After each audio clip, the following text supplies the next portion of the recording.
ಇದು ಟ್ರೋಲ್ ಆಗುತ್ತೆ ಇನ್ಸ್ಟಾದಲ್ಲಿ ತುಂಬಾ ರೀಲ್ಸ್ ಆಗುತ್ತೆ ಕೆಲ್ಸಿಲ್ದವ್ರಿಗೆ ಟೈಮ್ ಪಾಸ್ ಆಗುತ್ತೆ ಫೇಮಸ್ ಆದ್ರೆ ಟ್ರೋಲ್ ಆಗೋ ಸಹಜ ಕಣೆ ಗೆಲ್ತಿದ್ರೆ ನೋವು ಕಣೆ ಟ್ರೆಂಡ್ ಆಗೋಗೆ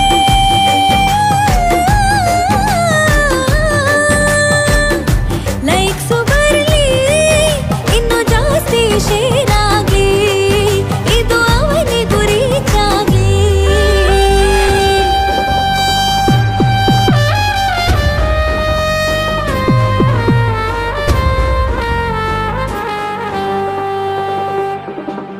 ಅವನೊಬ್ಬ ಏನ್ ಹಾರ್ ಹೀರೋನ ಯಾಕೆ ಅವನ್ ಕರಿಮಣಿ ಮಾಲೀಕನ ಅಲ್ಲ